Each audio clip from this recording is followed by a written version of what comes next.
लोगों ने अभी तक प्रोजेक्टाइल मोशन पढ़ा हुआ है, हमने rectilinear motion, straight line motion पढ़ा हुआ है, और आज हम लोग जो पढ़ेंगे वो होगा रिलेटिव मोशन। ठीक है, रिलेटिव मोशन का मतलब क्या होता है? रिलेटिव मोशन का मतलब सिंपल भाषा में अगर कहा जाए तो ये होता है कि हम अगर किसी भी मोशन को देखते हैं तो हम अगर मोशन को कहाँ से देख रहे हैं उसके हिसाब से हमें जो मोशन दिखाई देगा वो हमारे हिसाब से रिलेटिव मोशन है। रिलेटिव मतलब विद रेस्पेक्ट टू समवन।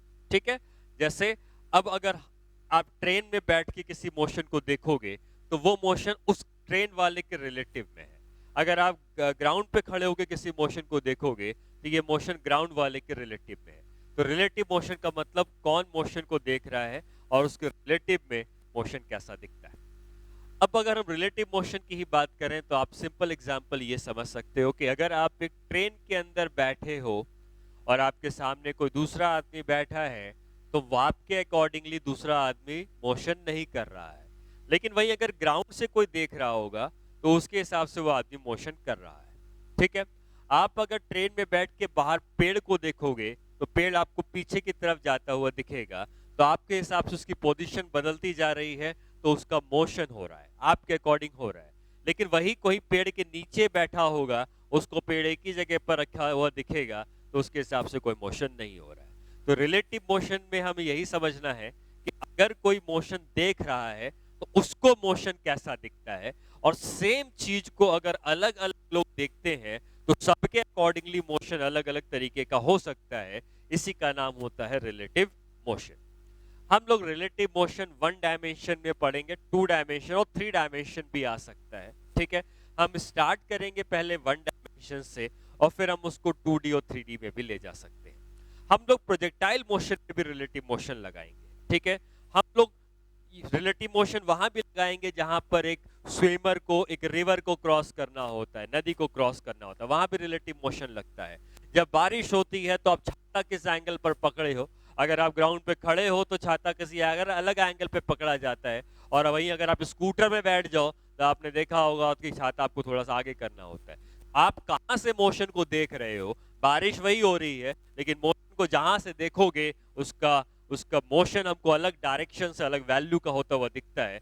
वही सारी चीजें हमें इस चैप्टर में एनालाइज करनी है। ठीक है, इंपॉर्टेंट चैप्टर है क्योंकि ये चीजें सिर्फ यहाँ पर नहीं बल्कि पूरी मैकेनिक्स में यूज होती हैं, और मैकेनिक्स जो है वो जाके 12th क्लास में भी कहीं ना कहीं हर चैप्टर में जोड़ा जा सकता है। ठीक है, तो एक इंपॉर्टेंट पार्ट है ये काइनेमेटिक्स का, जो कि आगे हर चैप्टर में कहीं ना कहीं यूज होता है। ठीक है, अब रिलेटिव मोशन में हम एक एग्जाम्पल अगर लें, और एग्जाम्पल में मान लो कि ये एक्स एक्सिस है और यहां पर कहीं पर ऑरिजिन है। ठीक है, अगर यहां पर कोई मैन खड़ा हुआ है,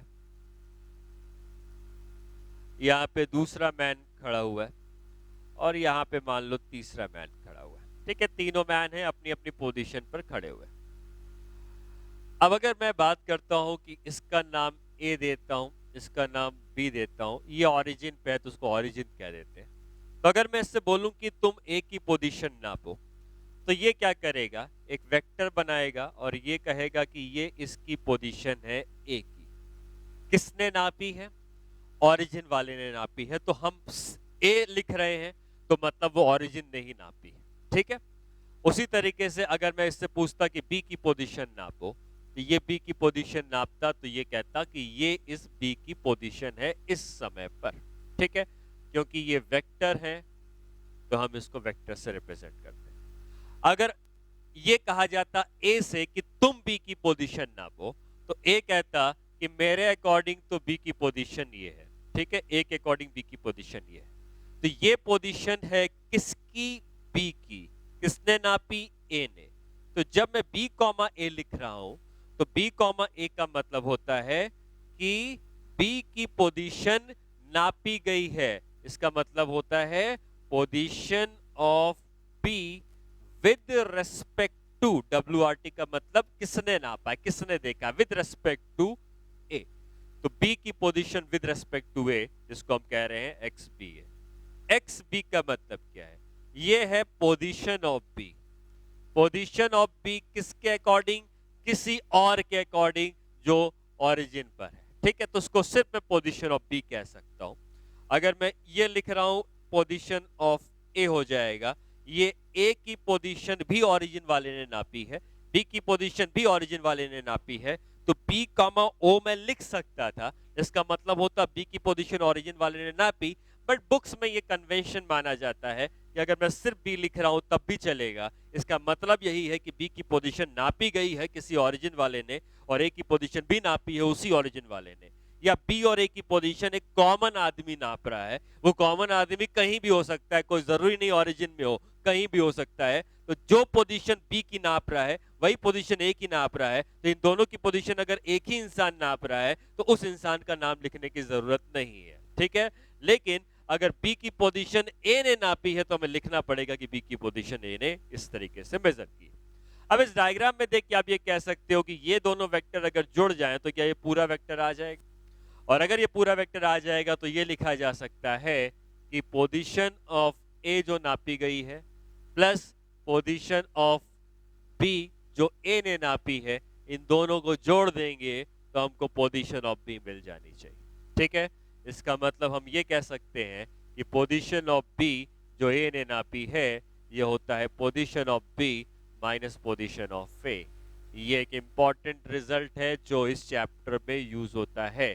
ये रिलेशन ना सिर्फ पोजीशन के लिए है बल्कि वेलोसिटी के लिए भी है। हम ये कह सकते हैं कि अगर b की वेलोसिटी a नापना चाहता है तो velocity of b with respect to a is equal to velocity of b minus velocity of a, ठीक है।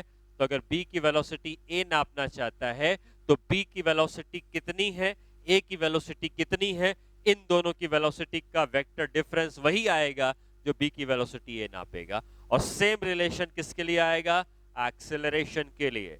तो acceleration of b with respect to a is equal to acceleration of b minus acceleration of a। ये तीनों relation आपको clear होने चाहिए कि क्या मतलब है। मतलब ये है कि अगर मैं x b a लिख रहा हूं तो position of b with respect to a है, अगर v b a लिख रहा हूं तो velocity of b with respect to a है, और a b a लिख रहा हूं तो acceleration of b with respect to a हो जाएगा, ठीक है। ये तीन रिलेशन आगे जाकर काफी काम आएंगे क्योंकि हमें जब तक वन डायमेंशन है तब तक हम इनके बिना भी काम चला लेंगे, लेकिन जब 2 और 3 डायमेंशन आता है तो इसके बिना एनालाइज करना थोड़ा सा मुश्किल पड़ जाता है। तो इसलिए हम इस रिलेशन को हमेशा याद रखेंगे, ठीक है। अब अगर हम आगे बढ़े और हम रिलेटिव मोशन वन डायमेंशन की बात करें तो देखते हैं कि वन डायमेंशन में क्या क्या चीजें आती हैं। तो रिलेटिव मोशन इन 1D में मोशन एक ही लाइन के अलोंग हो रहा होगा, और मोशन अगर एक ही लाइन के अलोंग हो रहा है तो आप ये कह सकते हो कि दो चीजें हैं जो एक ही एक्सिस के अलोंग मूव करेंगे। फॉर एग्जाम्पल हमारे पास दो कार्स हैं, अब ये दोनों कार जो है वो एक ही स्ट्रेट लाइन की तरफ बढ़ती हुई जा रही, ठीक है।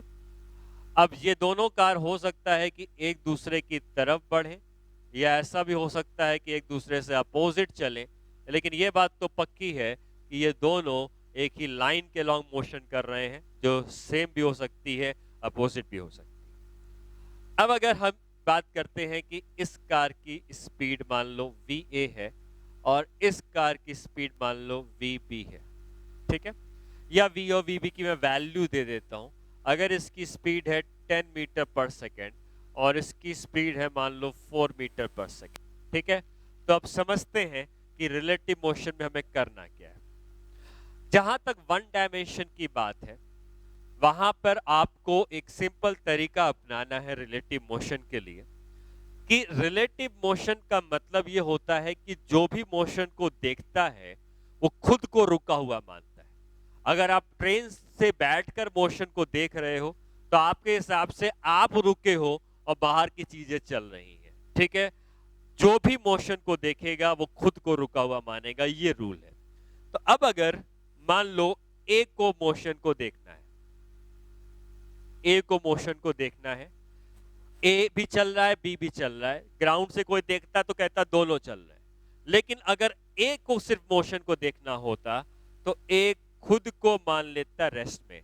तो कार ए के अंदर जो आदमी बैठा है वो अगर कार बी को देखना चाहेगा तो वो जो कार बी को देखना चाहेगा तो खुद को वो रुका हुआ मानेगा, ये रूल है। और दूसरा ये आता है कि अब उसको मोशन दिख कैसा रहा है। अब अगर ये कार बी है यहां पर और उसको कार बी को देखना है, तो अब ये खुद को रुका हुआ मानेगा कैसे?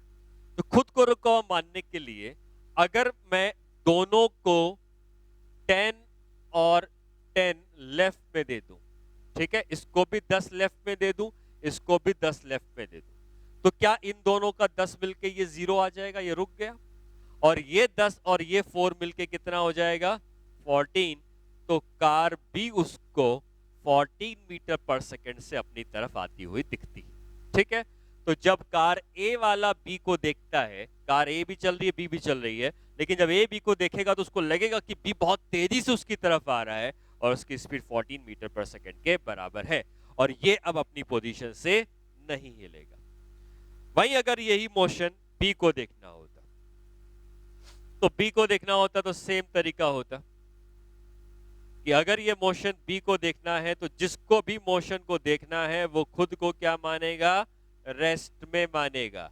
पहला डायग्राम देखो, ये 4 से चल रहा था और अगर ये 4 से चल रहा था, इसको खुद को रेस्ट में मानना है, तो क्या कैसे माना जा सकता है? क्या मैं इसको भी 4 लेफ्ट में दे दूं और इसको भी 4 लेफ्ट में दे दूं, तो ये 4 लेफ्ट में था, 4 राइट में मिल गया, लेफ्ट और राइट मिलके कैंसिल हो गया, क्या ये रुक गया?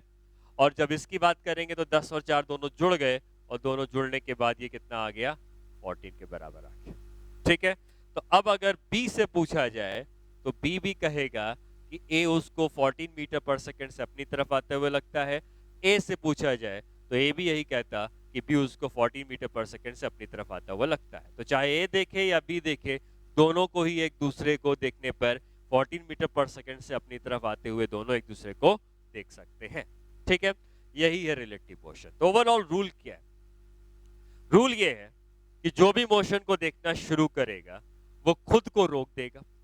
तो अगर ये 10 था और ये 4 था, तो अगर ए को मोशन देखना है तो खुद को रोक देगा और अपना 10 जो राइट में था वो इसको दे देगा लेफ्ट में।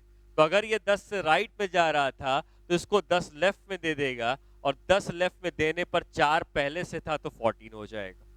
वही अगर इस बी को मोशन को देखना होता तो बी खुद को रोक देता और बी अगर खुद को रोक देता तो खुद को रोकने के बाद जो अपना 4 लेफ्ट में है वो उसको राइट में दे देता। तो लेफ्ट का 4 अगर इसको राइट में मिल जाता तो क्या इसको भी 14 मिल जाता, ये इसकी स्पीड हो जाएगी, ठीक है।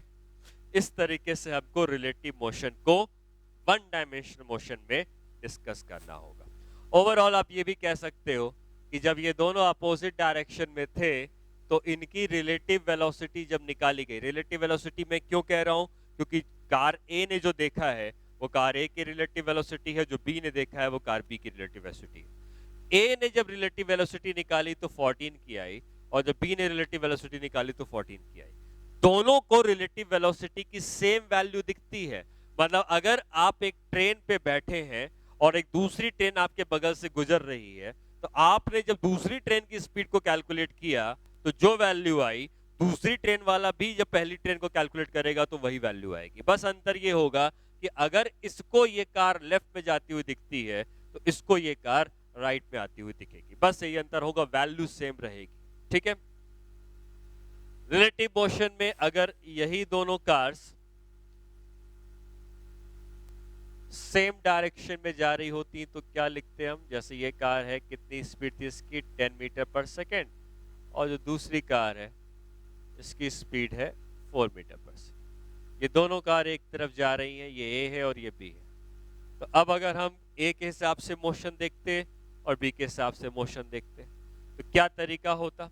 अगर मोशन ए वाला देख रहा होता तो क्या खुद को वो रोक देता, और अगर खुद को रोक देता तो अपना 10 उसको लेफ्ट की तरफ दे देता, और अगर अपना 10 उसको लेफ्ट की तरफ दे देता तो अपना 10 अगर उसको लेफ्ट की तरफ दे देगा तो इसके पास ऑलरेडी राइट में कितना है, 4 है, और अगर इसने अपने आप को रोक कर अपना 10 लेफ्ट में दे दिया तो 10 लेफ्ट और 4 राइट में लाके क्या 6 मीटर पर सेकेंड मिलेगा।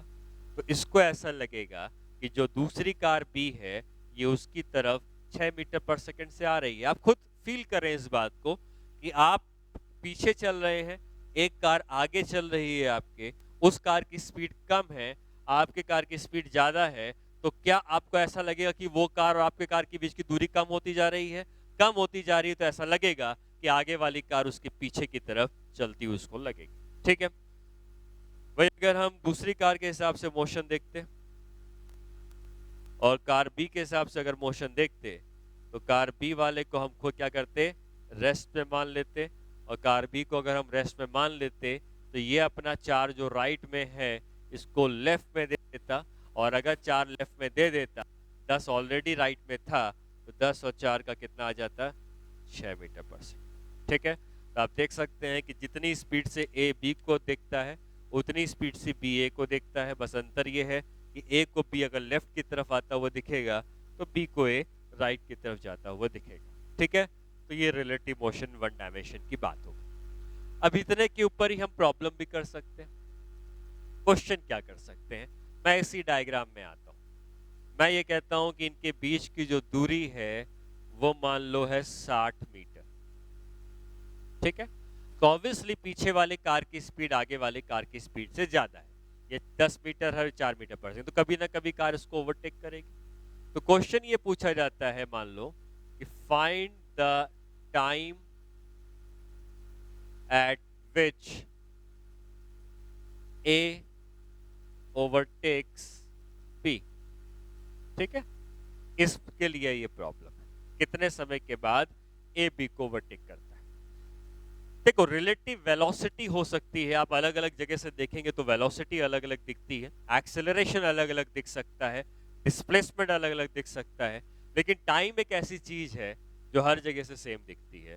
तो अगर आप कार के अंदर बैठे हैं, आप ट्रेन के अंदर बैठे हैं, आप एरोप्लेन के अंदर बैठे हैं, सबकी घड़ी में बराबर बराबर समय बीतेगा, तो टाइम को इस बात से फर्क नहीं पड़ता कि हम कहां से मोशन को देख रहे हैं। तो जब भी हमें टाइम पूछा जाता है तो टाइम को हम रिलेटिव मोशन से निकाल सकते हैं, क्योंकि रिलेटिव मोशन से टाइम को कोई फर्क नहीं पड़ता।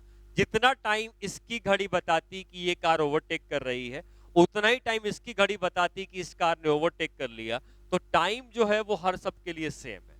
तो अब अगर मैं ए के हिसाब से क्वेश्चन करता या बी के हिसाब से क्वेश्चन करता, तो अगर ए से मैं कहता कि तुम कितने समय के बाद ओवरटेक करने वाले हो, तो ये कहता कि भाई देखो मैं तो अब रुक गया हूं।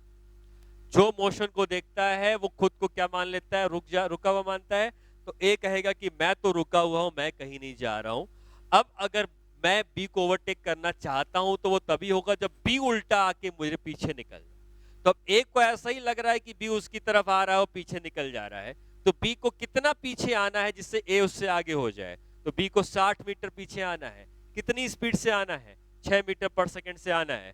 तो हम ये कह सकते हैं कि अगर हमसे पूछा जाता है कि कितना टाइम लगता है, तो टाइम को हम कह सकते हैं कि कितना डिस्टेंस ट्रेवल किया है उसने और कितनी स्पीड से ट्रेवल किया है।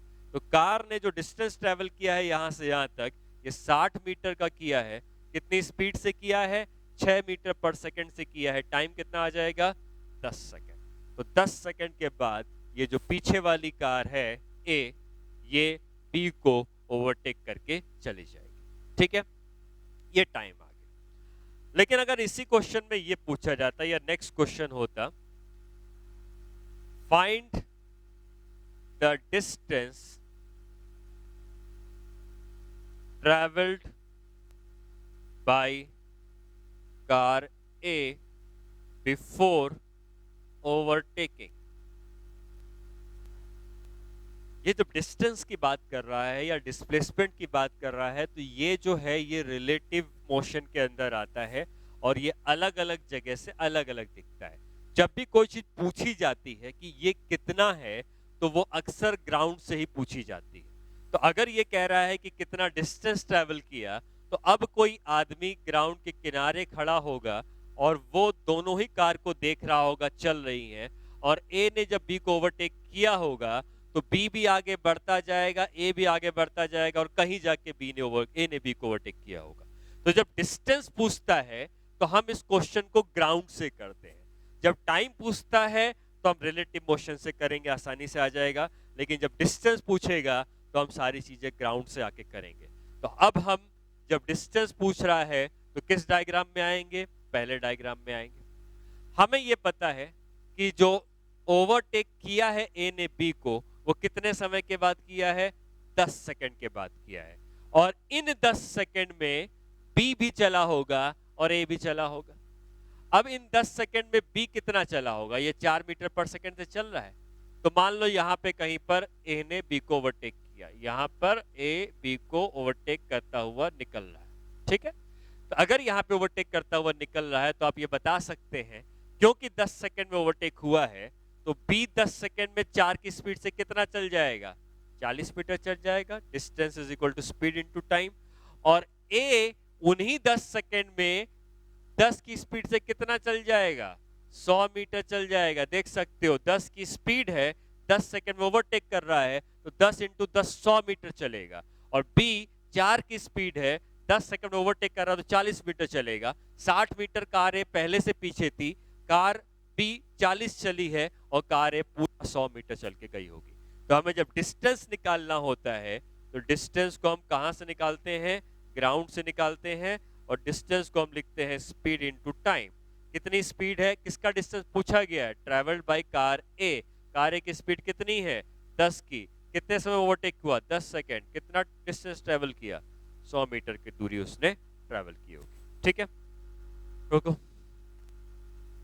वन डायमेंशन के रिलेटिव मोशन में जैसे वेलोसिटी का हमने यूज किया, उसी तरीके से वन डायमेंशन में एक्सेलरेशन का भी यूज किया जा सकता है। अब इसमें कैसे यूज करना है एक्सेलरेशन का, उसको समझते हैं। मान लो आपको ये दिया हुआ है कि एक स्ट्रेट लाइन में दो पार्टिकल्स हैं, इसको पार्टिकल ए का नाम देते हैं, इसको पार्टिकल बी का नाम देते हैं। और ये दोनों पार्टिकल के पास कुछ इनिशियल स्पीड है। मान लो इसकी इनिशियल स्पीड इस तरफ है u1 इज इक्वल टू 10, या u1 ही है मान लो सिर्फ। और इसके पास जो एक्सेलरेशन है वो एक्सेलरेशन मान लो इस तरफ है a1 का, ठीक है। इस पार्टिकल के पास इनिशियल वेलोसिटी इस तरफ है u2 की, और इसका एक्सेलरेशन जो है ये इस तरफ है a2 का, ठीक है।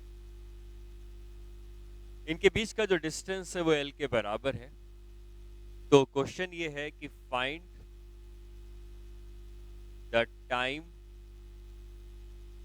After which particles will meet. कितने समय के बाद ये दोनों पार्टिकल आपस में मिलते हैं, ठीक है।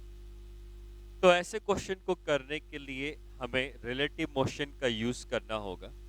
और रिलेटिव मोशन का यूज करने के लिए इनमें से किसी भी एक पार्टिकल को हमें रेस्ट में मानना होगा।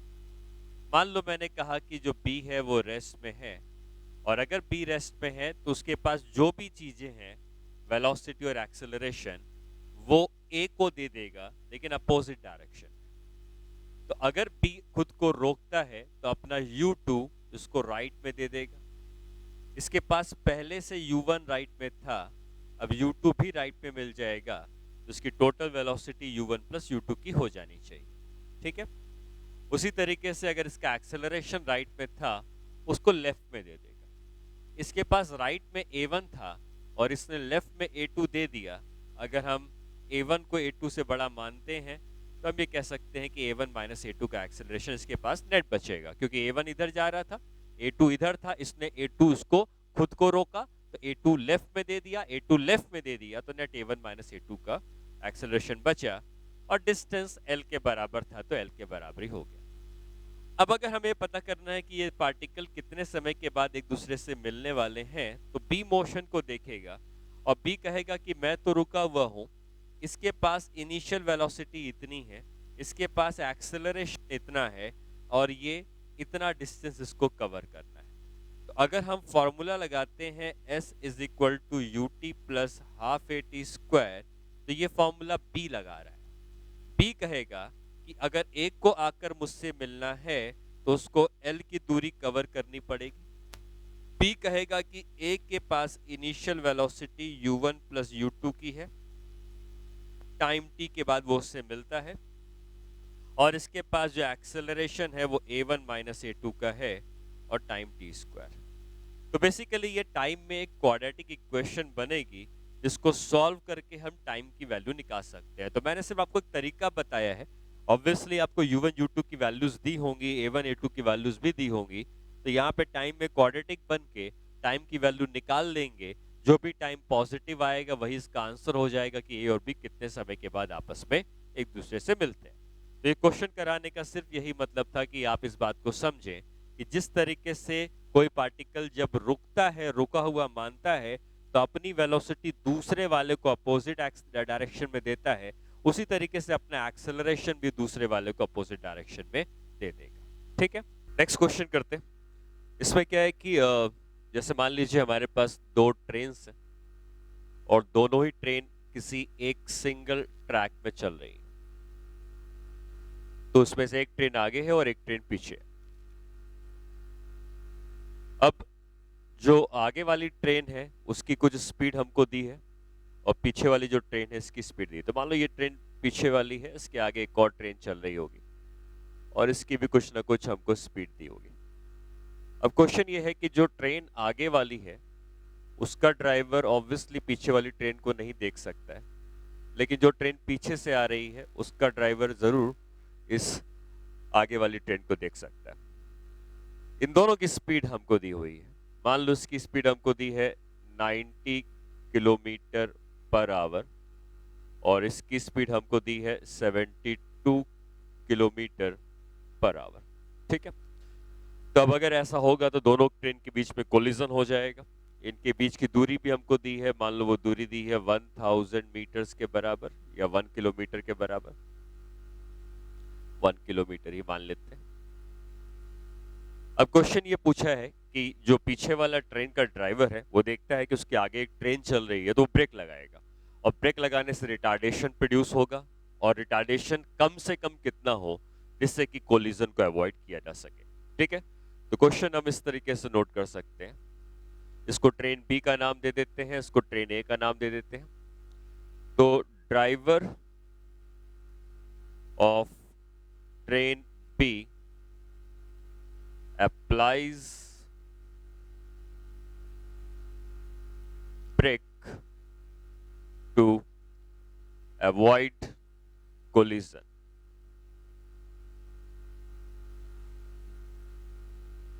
कोई बात नहीं। Find the minimum retardation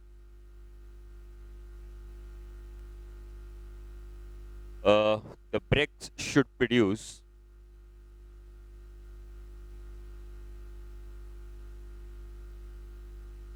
to avoid collision।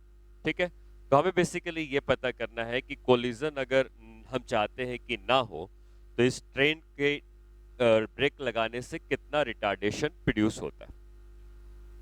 अब इसको सॉल्व कैसे करेंगे, और हम रिलेटिव मोशन पढ़ रहे हैं तो रिलेटिव मोशन से ही सॉल्व करेंगे। तो मान लो जो दो ट्रेन्स हैं इनमें से हम किसी एक ट्रेन को हिसाब से मोशन देखते हैं, तो चाहे वो बी हो या ए हो।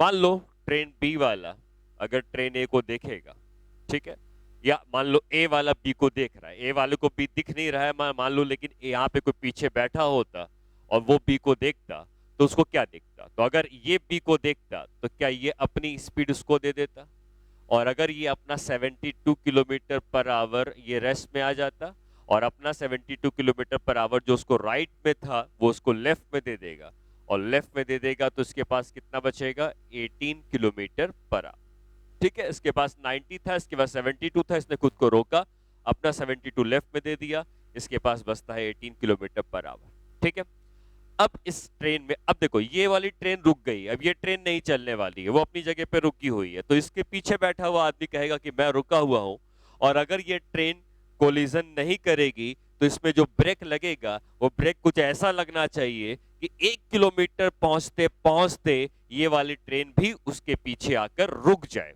इसको ऐसा लगना चाहिए कि जो ट्रेन पीछे से आ रही है उसमें ब्रेक लगाया गया, इसके अकॉर्डिंगली वो एक जगह पे खड़ा हुआ है, उसकी ट्रेन खड़ी हुई है, पीछे से आने वाली ट्रेन ब्रेक लगाएगी और ब्रेक लगाने से ये ट्रेन ब्रेक लगाने से धीमे होते होते होते होते यहां तक रुक जाएगी।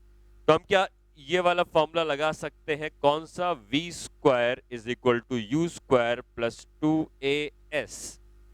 ये फॉर्मूला कौन लगा रहा है, ट्रेन बी वाला लगा रहा है। ट्रेन बी वाला कहता है कि फाइनली ये ट्रेन रुक जाएगी तभी कोलिजन अवॉइड हो सकता है, तो फाइनल वेलोसिटी 0 हो गई। इसके अकॉर्डिंगली इसकी इनिशियल वेलोसिटी कितनी है, 18 की, तो 18 का स्क्वायर प्लस 2, एक्सेलरेशन कितना है वो निकालना है, और डिस्टेंस कितना है 1 किलोमीटर। तो हम लोग किलोमीटर और आवर में ही ले रहे हैं, तो आंसर भी किलोमीटर और आवर में ही आएगा। डिस्टेंस को हमने किलोमीटर में लिया है, स्पीड को किलोमीटर पर आवर में लिया है। तो यहां से a की वैल्यू आ जाएगी माइनस ऑफ 18 स्क्वायर अपॉन 2, और 18 स्क्वायर कितना होता है, 18 स्क्वायर को वैल्यू जो भी आती है 18 इंटू 18 बाई 9 हम कर सकते हैं, ठीक है।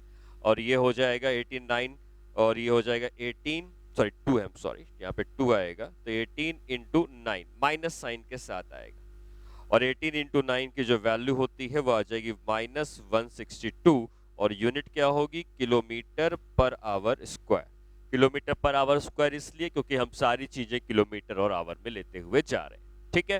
तो रिलेटिव मोशन से करने पर जो भी ट्रेन पीछे वाली थी उसने खुद को रोका और अपनी वेलोसिटी उस दूसरी ट्रेन को दे दी, और अगर ये ट्रेन रुक गई है तो इस ट्रेन को भी रुकना पड़ेगा कोलिजन होने के पहले। तो फाइनल वेलोसिटी को 0 कर दिया है, इनिशियल 18 दिखेगा उसको, और डिस्टेंस 1 किलोमीटर चलकर उस ट्रेन को वहां पे जाके रुकना होगा, ठीक है। तो इस तरीके से हम इस क्वेश्चन को कर सकते हैं। अच्छा ठीक है, अब हम आते हैं नेक्स्ट प्रॉब्लम में। रिलेटिव मोशन वन डायमेंशन में ही चल रहा है, तो वन डायमेंशन में ही हम लोग नेक्स्ट क्वेश्चन में आते हैं। नेक्स्ट क्वेश्चन में आने के पहले आप ये समझें कि आगे हम लोग जाकर पढ़ेंगे रिलेटिव वेलोसिटी ऑफ अप्रोच क्या होती है।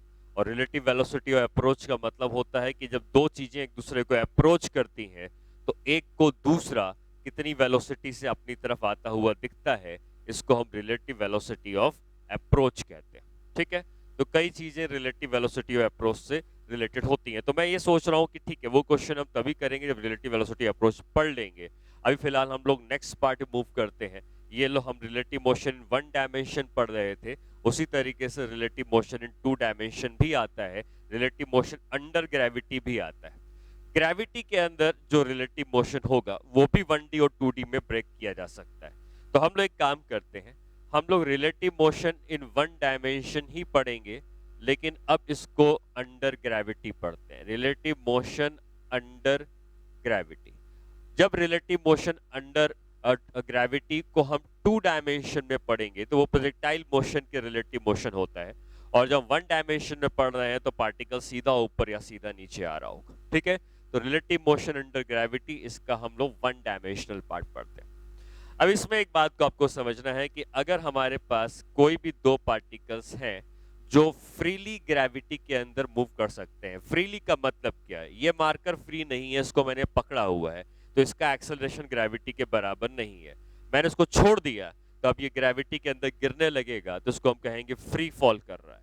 तो जो भी चीजें सिर्फ ग्रेविटी के इन्फ्लुएंस से मूव करेंगी उनको हम कहेंगे कि वो फ्रीली अंडर ग्रेविटी मूव कर रही हैं और वो फ्री फॉल कर रही हैं।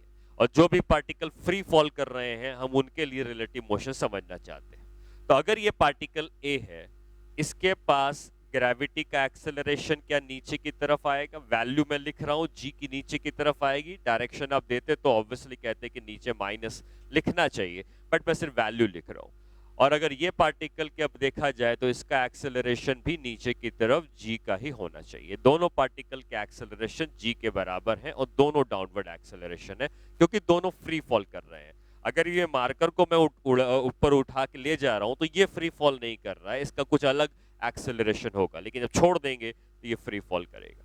तो अब ये 2 पार्टिकल जिनके एक्सेलरेशन अगर जी के बराबर हैं, तो अगर मैं कहता कि ए से पूछो कि बी का एक्सेलरेशन कितना है, या बी से पूछो कि ए का एक्सेलरेशन कितना है, तो अगर हम ए के हिसाब से बी का एक्सेलरेशन निकालते तो क्या ए को हम रोक देते, रेस्ट में मान लेते, और ए क्या करता कि अपना एक्सेलरेशन बी को दे देता।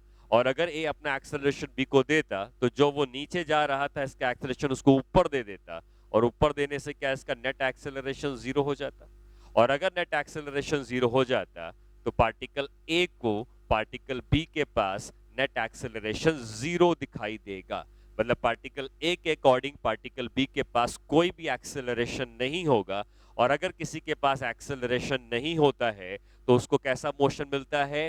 कांस्टेंट वेलोसिटी का मोशन मिलता है, जिसमें कि उसकी स्पीड भी कांस्टेंट रहती है, डायरेक्शन भी कांस्टेंट रहता है, क्योंकि एक्सीलरेशन ही एक ऐसी चीज है जो डायरेक्शन को भी बदल सकता है, स्पीड को भी बदल सकता है।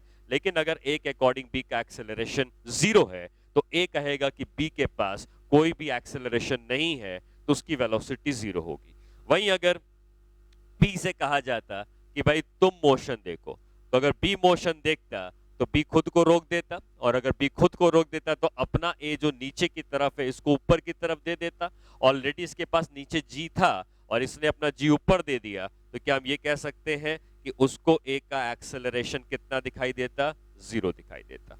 तो आप ये समझें कि अगर ए बी का मोशन देखता है, ये एक अलग केस है, ये अलग केस है। अगर ए खुद को रेस्ट मानता है तो उसको बी का एक्सेलरेशन जीरो दिखता है, और बी खुद को जीरो मानता है तो उसको ए का एक्सेलरेशन दिखता है। तो यहां से हम एक इंपॉर्टेंट रिजल्ट के बारे में समझ सकते हैं, और वो ये है कि in relative motion under gravity for freely falling particles,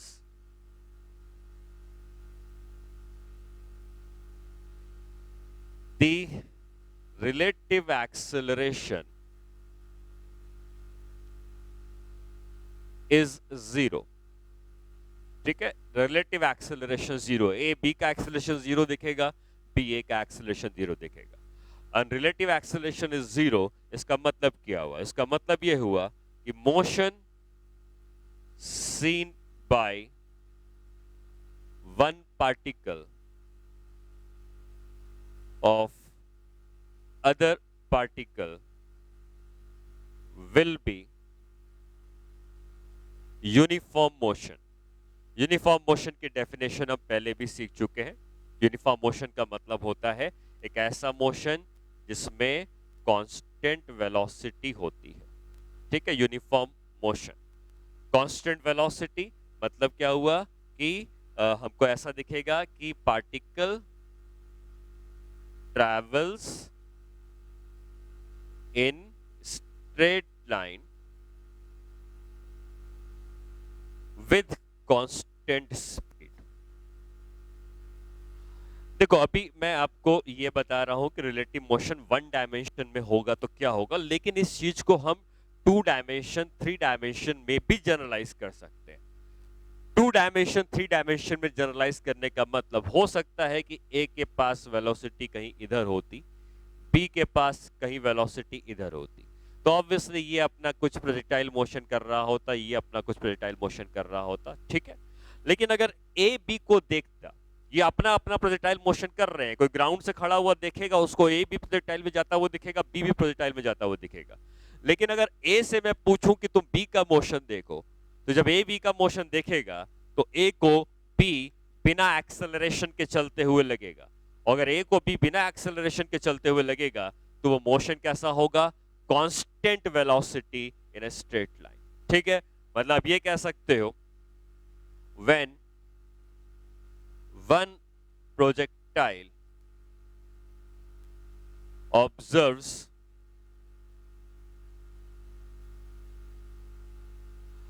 another projectile, तो अगर एक प्रोजेक्टाइल एक दूसरे प्रोजेक्टाइल को देखता है, the motion observes will be straight line with constant velocity। ठीक है, तो ये एक बहुत ही इंपॉर्टेंट रिजल्ट हो जाता है जब भी हम रिलेटिव मोशन को अंडर ग्रेविटी पढ़ते हैं, और वो ये कहता है कि भले ही दो पार्टिकल अंडर ग्रेविटी अपने अपने प्रोजेक्टाइल मोशन में जा रहे होते, लेकिन अगर ए बी को देखता तो ए को बी एक कांस्टेंट वेलोसिटी से जाता हुआ दिखता। वो कांस्टेंट वेलोसिटी कितनी है वो हम लोग निकाल लेंगे बाद में, लेकिन ए को बी एक कांस्टेंट वेलोसिटी से जाता हुआ दिखता। हो सकता है वो वेलोसिटी कहीं इस तरफ होती और वो इस कांस्टेंट वेलोसिटी से स्ट्रेट लाइन पे चलता हुआ दिखता। वहीं अगर बी ए को देखता तो बी को भी ए वही कांस्टेंट वेलोसिटी से जाता हुआ दिखता, बस अंतर ये होता कि अगर ए को बी इधर जाता हुआ दिखता तो बी को ए ठीक उसके अपोजिट आता हुआ दिखता, लेकिन दोनों को जो मोशन दिखता वो कैसा मोशन दिखता? वो मोशन होता straight line with constant velocity. तो चाहे वो 1D हो या 2D हो, क्योंकि आगे हम 2D पढ़ेंगे, तो इस बात को अभी से क्लियर कर लीजिए कि ग्रेविटी के अंदर जब भी मोशन होगा तो दो पैराबोला, ये दोनों अपने अलग अलग पैराबोला हैं, लेकिन एक वाला जब दूसरे को देखता है, ग्राउंड से देखने पर दोनों पैराबोला दिख रहे थे, लेकिन ए बी को देखेगा तो ए को बी स्ट्रेट लाइन में जाता हुआ दिखेगा और बी ए को देखेगा तो बी को बी ए स्ट्रेट लाइन में जाता हुआ दिखेगा। ठीक है, इस वाले पार्ट को हम 2 डायमेंशन में बाद में पढ़ेंगे, अभी फिलहाल हम 1 डायमेंशन में ही आते हैं। अब 1 डायमेंशन में और क्या चीजें समझनी है? 1 डायमेंशन में आपको यह समझना है कि रिलेटिव एक्सेलरेशन 0 है, मतलब ए बी को देखेगा तो एक्सेलरेशन 0 दिखाई देगा, बी ए को देखेगा तब भी एक्सेलरेशन 0 दिखाई देगा। तो हो सकता है कि एक पार्टिकल यहां पर हो और दूसरा पार्टिकल यहां पर हो। ठीक है, इस पार्टिकल को हमने ऊपर की तरफ फेंका किसी वेलोसिटी से और इस पार्टिकल को हमने नीचे की तरफ फेंका किसी वेलोसिटी से। मान लो इस पार्टिकल का नाम है पार्टिकल ए और इस पार्टिकल का नाम है पार्टिकल बी। अगर हमने ए को ऊपर की तरफ नीचे की तरफ फेंका है, मान लो इसकी स्पीड है 10 मीटर पर सेकेंड और हमने इसको ऊपर की तरफ फेंका है, इसकी स्पीड है 40 मीटर पर सेकेंड और इनके बीच की जो दूरी है वो मान लो हमको दी है 100 मीटर्स। ठीक है, तो ऑब्वियसली ये दोनों एक दूसरे की तरफ जा रहे हैं तो कोलिजन होगा। और क्वेश्चन ये है कि find the time after which A and B will collide. ठीक है, also find the height from ground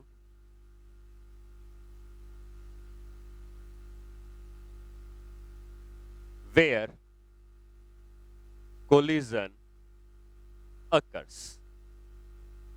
ठीक है, तो हमें दो चीजें यहां निकालनी है, एक तो ये बताना है कि कितने समय के बाद कोलिजन होगा और दूसरा ये बताना है कि किस जगह पर कितनी हाइट पे कोलिजन होगा। तो आपको ये समझना है कि हम रिलेटिव मोशन से अगर इस क्वेश्चन को करते तो या तो हम ए को रेस्ट में मानते या बी को रेस्ट में मानते। हमें क्योंकि हाइट निकालनी है, या उससे कोई फर्क नहीं पड़ता, हालांकि आप किसी को भी रेस्ट में मान सकते हो। मैंने मान लो ए को रेस्ट में मान लिया और अगर ए को रेस्ट में मान लिया तो क्या इसके पास जो 10 मीटर पर सेकेंड नीचे था ये उसको ऊपर की तरफ दे देगा। अब अगर इसने अपना 10 इसने रेस्ट में आ चुका है और अगर इसने अपना 10 जो नीचे था उसको ऊपर दे दिया तो 40 पहले से ऊपर था, 10 और मिल गया, टोटल कितना हो गया 50 मीटर पर सेकेंड। तो ए को क्या दिख रहा है? ए को दिख रहा है कि बी ऊपर की तरफ 50 मीटर पर सेकेंड से चलना शुरू किया। क्या शुरू किया है तो यही वेलोसिटी हमेशा रहेगी? बिल्कुल रहेगी, क्योंकि अगर ए और बी ये दोनों ग्रेविटी के अंदर फॉल कर रहे थे, ये एक्चुअली नीचे आ रहा था, ये ऊपर जा रहा था, लेकिन ग्रेविटी दोनों पे ही लग रही थी। तो जब रिलेटिव ग्रेविटी की बात करते हैं, रिलेटिव एक्सेलरेशन की बात करते हैं, तो एक्सेलरेशन इसका 0 होगा। कौन 0 कहेगा? ए कहेगा कि बी का एक्सेलरेशन 0 है। और अगर एक्सेलरेशन 0 है तो ए को क्या दिखेगा? ए को दिखेगा कि बी उसकी तरफ आता जा रहा है, कांस्टेंट वेलोसिटी से चलता हुआ आता जा रहा है। ए को बी दिखेगा अपनी तरफ आता हुआ कांस्टेंट वेलोसिटी से। ए अपनी जगह से नहीं हिल सकता क्योंकि वो मोशन देख रहा है, रुक गया है। और बी को कोलिजन करना है तो बी को कितनी दूरी चलनी है? 100 मीटर चलनी है। कितनी स्पीड से चलनी है? 50 मीटर पर सेकंड से चलनी है। और क्योंकि यूनिफॉर्म मोशन है तो क्या displacement is equal to velocity into time लगाएंगे? Half A T square equal U T plus half A T square नहीं लगाएंगे, क्योंकि यहां पर एक्सेलरेशन 0 ऑब्जर्व किया जा रहा है। तो हम सिर्फ यूज करेंगे displacement is equal to velocity into time. अब ए से अगर पूछा जाए कि बी कितना चल के आया तुम्हारे पास, तो वो 100 मीटर चल के आया। कितनी वेलोसिटी से चल के आया? 50 की। कितना टाइम लगा? तो टाइम कितना लगा? 2 सेकंड। इसका मतलब 2 सेकंड के बाद इन दोनों का कोलिजन हो जाता है। ठीक है, टाइम मैंने पहले भी कहा है कि टाइम इस बात पर डिपेंड नहीं करता है कि आप कहां से मोशन देख रहे हो। चाहे वो ए कैलकुलेट करे या वो बी कैलकुलेट करे या ग्राउंड पे खड़ा हुआ कोई और आदमी कैलकुलेट करे या कोई हो सकता है कि एरोप्लेन से देख के कैलकुलेट करे, टाइम सबको बराबर दिखेगा, टाइम में कोई अंतर नहीं आएगा। हाँ, अब अगर हमसे पूछा गया है सेकंड पार्ट में हाइट कहां है, तो आपको जब भी कोई हाइट पूछी जाती है तो हाइट निकालने के लिए अब हम ए और बी को ग्राउंड से ही ऑब्जर्व करेंगे। अब हम रिलेटिव मोशन नहीं देखेंगे, हम ग्राउंड से ऑब्जर्व करेंगे। और अगर ग्राउंड से ऑब्जर्व करते हैं तो हम क्या कह सकते हैं कि जहां पर इनका कोलिजन होगा वो निकालने के लिए अगर मैं जो ओरिजिनल डायग्राम था उसको दोबारा बनाता हूं तो क्वेश्चन क्या था कि ए और बी दो पार्टिकल्स थे, बी को ऊपर फेंका गया था कितनी स्पीड से, 40 की स्पीड से फेंका गया था। इसको नीचे फेंका गया था कितनी स्पीड से, 10 की स्पीड से फेंका गया था। और अब हमसे ये पूछ रहा है कि कितने हाइट पर जाकर ये कोलिजन करेंगे। तो जब भी आपको हाइट निकालनी होगी, डिस्टेंस निकालना होगा, तो आपको ग्राउंड से आके क्वेश्चन करना पड़ेगा। और जब ग्राउंड से आके क्वेश्चन किया जाता है तो वहां पर कोई रिलेटिव मोशन नहीं होता है। तो हम क्या करेंगे, हम बी के लिए सिर्फ इक्वेशन बनाएंगे और बी के लिए इक्वेशन बनाएंगे s is equal to u t plus half a t square. हमें ये कैलकुलेट करना है, हमें ये पता चल गया कि कितने 2 सेकंड के बाद कोलिजन हुआ है, तो बी 2 सेकंड में कितना ऊपर चढ़ जाएगा, जितना भी ऊपर चढ़ेगा वहीं पर कोलिजन होने वाला है। तो हम बी के लिए कह सकते हैं कि इसने जो दूरी तय की होगी वो 40 की इनिशियल स्पीड होगी, टाइम इसको 2 सेकंड लगा होगा और एक्सेलरेशन कितना था, -10। क्यों? क्योंकि ग्राउंड से करेंगे तो ग्रेविटी को लेना पड़ेगा और ग्राउंड से एक्सेलरेशन नीचे की तरफ होता है -10 और टाइम 2 का स्क्वायर। तो ये कितना आ जाएगा, ये आ जाएगा 80, ये 4 और ये 2 और ये माइनस हो जाएगा तो -20। डिस्प्लेसमेंट आ जाएगा 60 मीटर। इसका मतलब ग्राउंड से 60 मीटर की हाइट पर इन दोनों का कोलिजन हो रहा होगा। तो जहां पर भी कोलिजन होगा वो हाइट अगर हमसे पूछी गई थी तो ग्राउंड से वो 60 मीटर की हाइट पर आएगा। ठीक है, तो ये तरीका आपको समझ में आना चाहिए कि हम जब रिलेटिव मोशन से कैलकुलेट करते हैं तो टाइम निकल जाता है, लेकिन अगर हमसे पूछता है कि ग्राउंड से कितनी हाइट पर है तो बी को हम ग्राउंड से नॉर्मल इक्वेशन जो मोशन एंड ग्रेविटी में पड़ी है वही लगाएंगे और हम हाइट निकाल सकते हैं जहां कोलिजन होता है। ठीक है, अच्छा, अब अगर हम एक नेक्स्ट प्रॉब्लम में आए और नेक्स्ट प्रॉब्लम में हो सकता है कि दूसरा पार्टिकल फ्री फॉल ना कर रहा हो। ठीक है, तो अब अगर ये दो पार्टिकल्स हैं, इस पार्टिकल यहां पे मान लो एक पार्टिकल है, यहां पर एक टैंक रखा है। ठीक है, और इस टैंक ने सीधा वर्टिकली ऊपर की तरफ फायर किया। यहां पर एक फाइटर जेट था जिसने देखा कि एक शेल कैनन से फायर होकर उसकी तरफ आ रही है, तो ये बचने के लिए ऊपर की तरफ भागेगा। और अगर ऊपर की तरफ भागेगा तो इसको एक एक्सेलरेशन होना चाहिए, रेस्ट से स्टार्ट करेगा और वो एक्सेलरेशन इस रॉकेट को या जो भी जेट है उसको ऊपर ले जाएगा। और अगर वो शेल उसको हिट ना कर पाए तो कम से कम इसके अंदर जो फ्यूल कंबशन कर रहे हैं उन्होंने कितना एक्सेलरेशन इसको प्रोड्यूस करके दिया होगा। ठीक है, तो क्वेश्चन क्या लिख सकते हैं, क्वेश्चन ये लिख सकते हैं कि यहां पर एक कैनन है, कैनन और टैंक सेम चीज है, और यहां पर एक फाइटर जेट है। ठीक है, इसकी हाइट मान लो 1000 मीटर ऊपर की है। यहां से जो शेल फायर करी गई है, ये शेल की इनिशियल स्पीड आपको दी हुई है कि ये मान लो आपको दी है 100 मीटर पर सेकेंड। ठीक है, अब अगर 100 मीटर पर सेकेंड की इसकी स्पीड है और ये हाइट, चलो 100 मीटर ही मान लो, 100 मीटर की हाइट है और इसकी इनिशियल वेलोसिटी 0 है, लेकिन इसके अंदर जो फ्यूल कंबशन करेंगे इसके पास एक्सेलरेशन आएगा जिससे ये दूर की तरफ जाएगा। ये जो कैनन से शेल फायर करी है, ये शेल अब अंडर ग्रेविटी आ चुकी है क्योंकि ग्रेविटी नीचे लगेगी और उसको ऊपर जाने से रोकेगी और ये जेट दूर की तरफ भागना चाहेगा। तो क्वेश्चन ये है, shell is fired from cannon, find the minimum acceleration of jet so that it can avoid being getting hit by shell. ठीक है, तो ये अवॉइड करना चाहता है हिट करने को, तो कितने एक्सेलरेशन से जाता है? तो हम ये मान लेते हैं कि इसके पास एक एक्सेलरेशन है ए नॉट का ऊपर की तरफ, जिससे ये ऊपर की तरफ जाना चाहेगा। अब अगर हम इस क्वेश्चन को, अच्छा अब इसके पास कितना एक्सेलरेशन है? इसके पास जी मतलब 10 का एक्सेलरेशन नीचे की तरफ होता है, वो हमको पता है। ये जेट फ्री फॉल करता हुआ नहीं कहा जाएगा, क्योंकि इसके अंदर जो फ्यूल कंबशन कर रहे हैं वो इसको एक एक्सेलरेशन देंगे। जैसे ये मार्कर है तो मैं कितने भी एक्सेलरेशन उसको ले जा सकता हूं, क्योंकि मैं इसके ऊपर फोर्स लगा रहा हूं। उसी तरीके से इसके भी ऊपर फोर्स लगे होंगे, जिसके कारण ये ऊपर की तरफ जा रहा होगा। अब अगर हम मोशन को देखते हैं तो मान लो हम जेट के हिसाब से मोशन को देखते हैं, और जेट के हिसाब से मोशन को देखेंगे तो जेट रेस्ट में आ जाएगा। इसको यहां से शेल अपनी तरफ आती हुई दिखेगी, स्टार्ट करती हुई दिखेगी। क्योंकि इसके पास कोई वेलोसिटी नहीं है, तो ये अपनी वेलोसिटी तो कुछ नहीं दे पाएगा, तो इसके पास 100 मीटर पर सेकंड की वेलोसिटी थी, वही रहेगी। हाँ, लेकिन इसके पास एक्सेलरेशन ए नॉट का जरूर है, तो ये अपना ए नॉट का एक्सेलरेशन इसको किधर दे देगा? नीचे दे देगा। और अगर ए नॉट का एक्सेलरेशन नीचे दे देगा तो इसके पास ऑलरेडी 10 नीचे था, ए नॉट भी नीचे आ जाएगा, तो हम ये कह सकते हैं इसके पास नेट एक्सेलरेशन कितना हो गया? 10 प्लस ए नॉट का ए, और ये डाउनवर्ड होगा, क्योंकि 10 डाउनवर्ड था, ये अपना ए नॉट भी नीचे दे देगा, तो ये भी डाउनवर्ड हो जाएगा।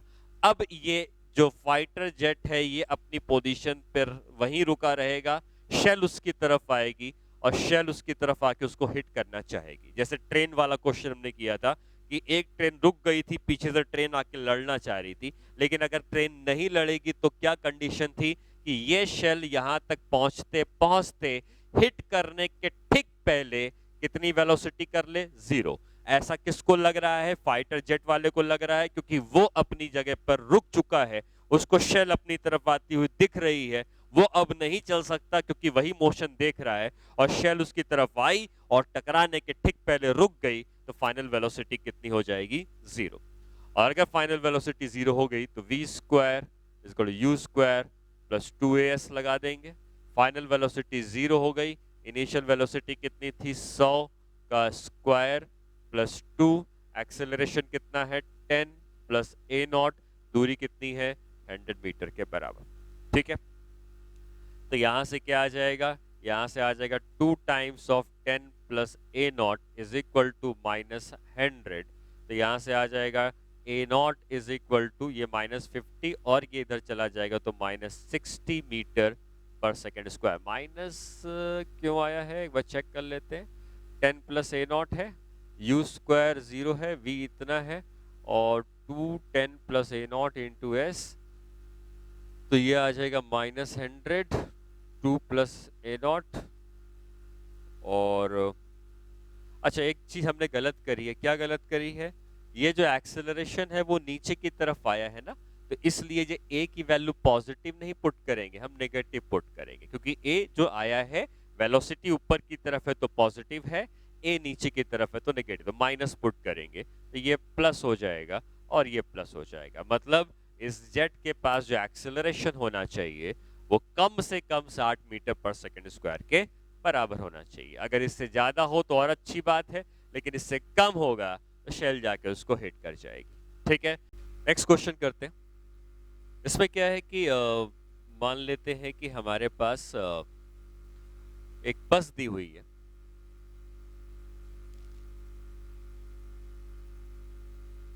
और इसके पीछे एक मैन है जो बस को कैच करना चाहता है। ठीक है, अब ये बस के बारे में कहा गया है कि इस बस की जो स्पीड है वो 10 मीटर पर सेकेंड की कांस्टेंट स्पीड है। ये मैन रेस्ट से स्टार्ट करता है और इसका एक्सेलरेशन जो है वो 2 मीटर पर सेकेंड स्क्वायर है, और इनके बीच की जो दूरी है वो 9 मीटर की है। ठीक है, अब हमें ये पता करना है कि ये मैन इस बस को कब कब कैच कर सकता है।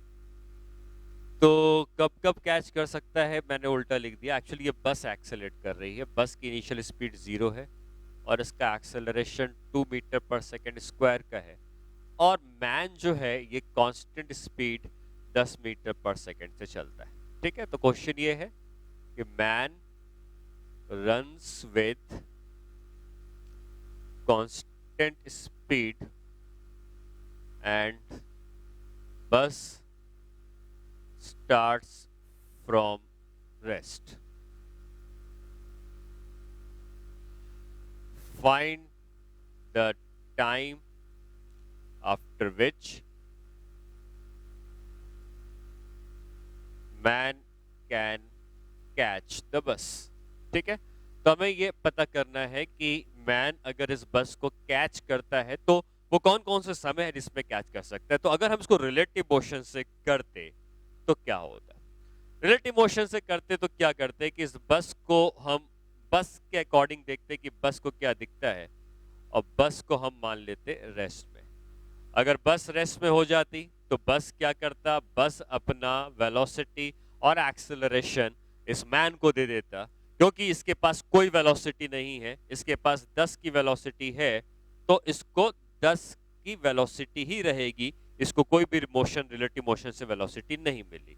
हाँ, अगर इसका acceleration 2 metre per second square का है तो ये अपना एक्सेलरेशन मैन को दे देगा, और क्योंकि ये राइट में जा रहा था तो मैन को acceleration 2 metre per second square का लेफ्ट में दे देगा, और इनके बीच की दूरी 9 मीटर थी तो वो 9 मीटर ही रहेगी। बस रुकी हुई है, मैन को आके बस को कैच करना है, तो हम ये कह सकते हैं कि बस इक्वेशन बना सकता है बस वाला S equal to u t plus half a t square. तो कितनी दूरी चलनी है, 9 मीटर। कितनी इनिशियल वेलोसिटी है, 10 की। टाइम निकालना है। एक्सेलरेशन कितना है, क्योंकि पीछे की तरफ है तो -2 लिया जाएगा टी स्क्वायर। ठीक है, पीछे की तरफ है तो इसलिए हम उसको एक्सेलरेशन को माइनस लेंगे। 9 is equal to 10t minus t square, तो क्वाड्रेटिक बनेगी t square minus 10t plus 9 is equal to 0। एक रूट आ जाएगा 1 t माइनस 1 और दूसरा आ जाएगा t minus 9 is equal to 0। ठीक है, तो ये बन जाएगा time 1 second and time 9 second, क्योंकि दोनों टाइम पॉजिटिव है, दोनों आंसर हो सकते हैं। तो मैन इस बस को 1 सेकेंड के बाद भी कैच कर सकता है और 9 सेकेंड के बाद भी कैच कर सकता है। तो आपको ऐसा लगेगा कि ऐसे दो समय क्यों आए, तो रीजन ये है कि जब ये मैन 10 मीटर पर सेकेंड से दौड़ना शुरू कर रहा है और इसी स्पीड से दौड़ता रहेगा तो बस तो रुकी हुई थी पहले, तो बस की स्पीड धीरे धीरे धीरे बढ़ेगी और ये मैन तेजी से दौड़ता हुआ आ रहा है। तो जब मैन पीछे से तेजी से दौड़ता हुआ आ रहा है तो एक समय बस थोड़ी आगे बढ़ेगी और मैन इस बस तक पहुंच जाएगा 1 सेकंड के बाद। तो बस आगे बढ़ी, मैन वहां तक पहुंच गया। मैन इस बस पे अभी चढ़ सकता है क्योंकि वो बस तक पहुंच गया है, लेकिन मान लो मैन बस पे नहीं चढ़ता है, तो 1 सेकंड के बाद चढ़ सकता था लेकिन चढ़ता नहीं है। तो बस की स्पीड क्योंकि कम थी और मैन तेजी से दौड़ता हुआ आया और बस के आगे निकल गया। जब मैन बस के आगे निकल गया तो बस की स्पीड धीरे धीरे धीरे धीरे बढ़ेगी क्योंकि इसके पास एक्सेलरेशन है, और एक समय बस जाकर, मैन आगे दौड़ रहा होगा, बस जाके मैन को ओवरटेक करेगी। मैन के पास फिर से मौका है बस में चलने का, और बस पे चढ़ने के लिए दूसरा टाइम भी आया है 9 सेकंड। तो इसीलिए दो टाइम यहाँ पर आए हैं, 1 सेकंड और 9 सेकंड। ये दो टाइम इसलिए आए हैं क्योंकि मैन को बस में चढ़ने के दो टाइम मिले थे। एक बार जब मैन बस को ओवरटेक कर रहा था, और दूसरी बार तब जब बस ने मैन को ओवरटेक किया होगा। ठीक है, नेक्स्ट क्वेश्चन में आते हैं। इसमें क्या है कि two cars A and B are separated by 5 kilometers are traveling in same direction with equal speed of 30 kilometres per hour. ठीक है, तो दो कार हैं ए और बी जो एक ही तरफ चल रही हैं, दोनों के बीच में 5 किलोमीटर की दूरी है, दोनों की स्पीड 30 किलोमीटर पर आवर है। Third car C travelling in opposite direction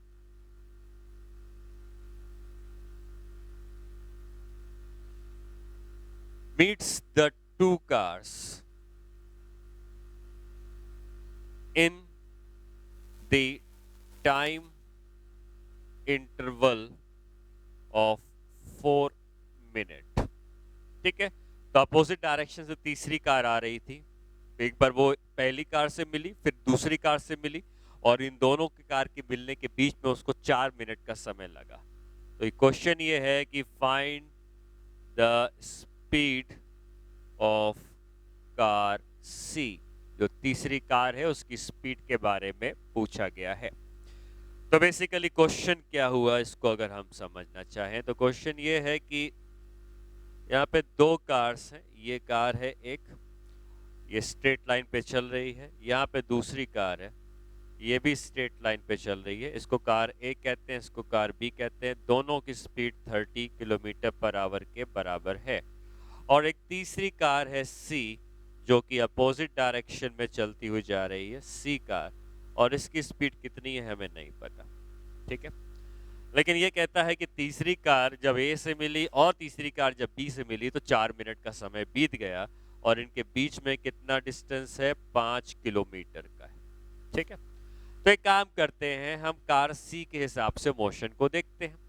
तो कार सी के हिसाब से मोशन को देखेंगे तो कार सी के पास अगर स्पीड v थी तो क्या कार सी खुद को रोका हुआ मानेगा, क्योंकि जो मोशन को देखता है वो खुद रुक जाता है, और अपना v ये इसको दे देगा तो उसकी 30 प्लस वी हो जाएगी, और अपना v इसको भी दे देगा, इसके पास भी 30 प्लस वी हो जाएगा, क्योंकि दोनों को वो खुद रुक गया है, और जिसको जिसको देख रहा है अपना v उसको उसने अपोजिट डायरेक्शन में दे दिया।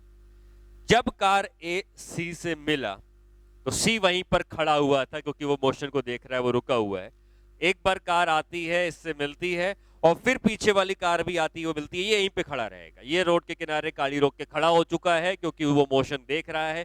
कार ए आई, मिली, चली गई, कार बी आई, मिली, चली गई। ए के मिलने के 4 मिनट के बाद बी वाली कार आ रही है, मतलब ये अगर अपनी जगह पे खड़ा है तो ये 5 किलोमीटर चल के आएगा। कौन चल के आएगा, बी चल के आएगा। कितनी स्पीड से, 30 प्लस वी, और कितना समय लगेगा, 4 मिनट। तो हम ये कह सकते हैं कि हमें अगर इस कार के लिए इक्वेशन बनाए तो displacement is equal to velocity into time, तो 5 किलोमीटर की दूरी उसको चलनी है, 30 प्लस वी की स्पीड से चलनी है, और टाइम कितना लगा है, मिनट, 4 मिनट, उसको आवर में चेंज करेंगे क्योंकि सब कुछ किलोमीटर और आवर में है। ठीक है, तो 4/60, तो यहाँ से आ जाएगा, ये बचेगा 15 और ये 575, और ये माइनस हो जाएगा 75 में से 30, तो v कितना आ जाएगा, 45 किलोमीटर पर आवर। ये जो तीसरी कार है इसकी स्पीड 45 किलोमीटर पर आवर की होगी, तो फिर वो कार को इतने टाइम इंटरवल पर मिल पा रहा होगा।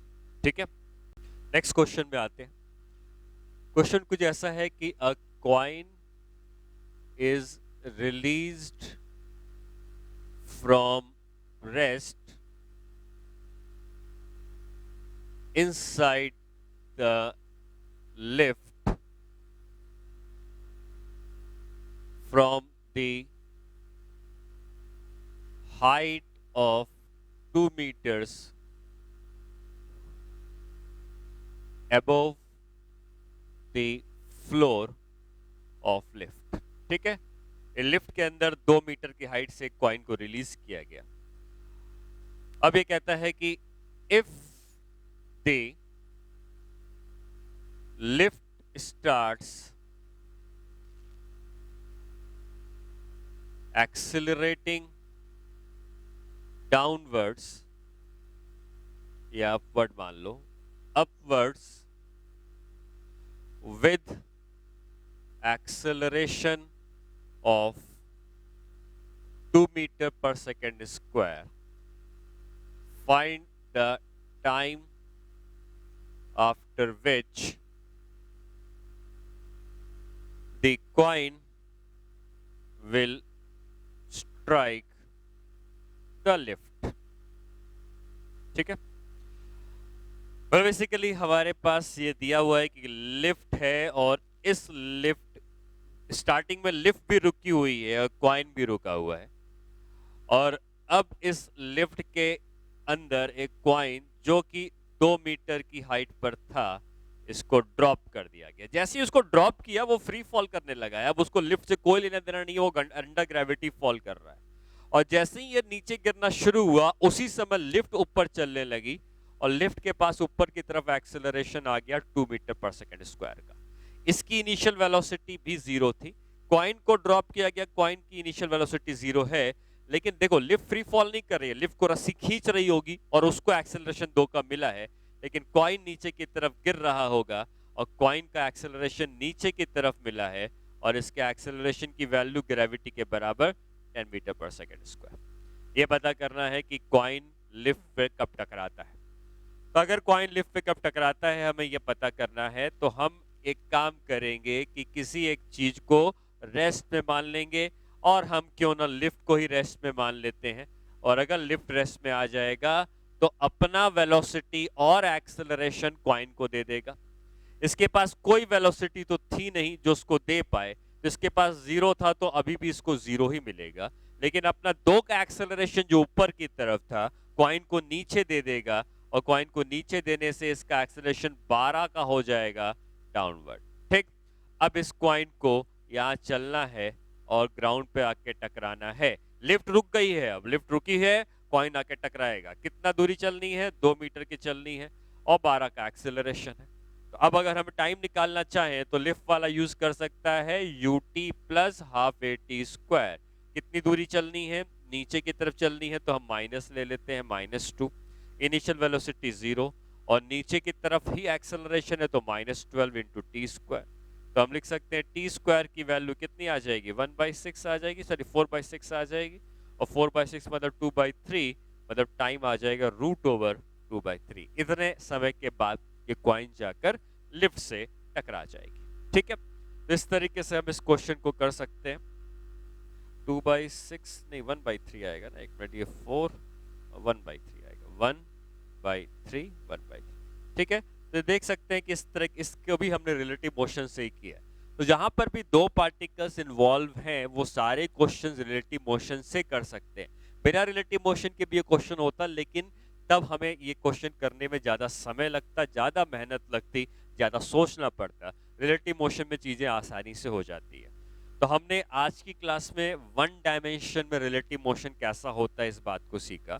जो अगली क्लास होगी नेक्स्ट क्लास में उसमें हम लोग 2 डायमेंशन में रिलेटिव मोशन कैसा होगा उसको सीखेंगे। अब 2 डायमेंशन में रिलेटिव मोशन कैसा हो सकता है? हो सकता है कि एक बलून ऊपर की तरफ जा रहा है, एक चिड़िया कहीं इस तरफ उड़ रही है, बस कहीं इधर जा रही है। तो अगर बस वाला उस बर्ड के मोशन को देखता है, बर्ड वाला किसी एरोप्लेन के मोशन को देखता है, तो ये सारी चीजों में 2-3 डायमेंशन सब इन्वॉल्व है, कोई किधर भी जा सकता है। अभी तक क्या था कि या तो इधर था या इधर था, डायरेक्शन स्ट्रेट लाइन ही थे, इसी में चीजें हो रही थी। लेकिन अगर अब स्ट्रेट लाइन नहीं है, 1 डायमेंशन नहीं है, तो 2 डायमेंशन जब आएगा तो रिलेटिव मोशन 2 डायमेंशन भी हम सीखेंगे नेक्स्ट क्लास में। मोस्टली हम उसको वेक्टर से ही करते हैं, बिना वेक्टर के भी हमें बताऊंगा कैसे करना है। कुछ क्वेश्चन बिना वेक्टर के भी हो जाते हैं और कुछ क्वेश्चन वेक्टर से ही होते हैं। ठीक है, तो 2 डायमेंशन वो नेक्स्ट क्लास में सीखेंगे। उसके आगे आने वाली क्लासेस में हम लोग रिवर और मैन की प्रॉब्लम सीखेंगे या रेन और मैन की प्रॉब्लम सीखेंगे। ठीक है।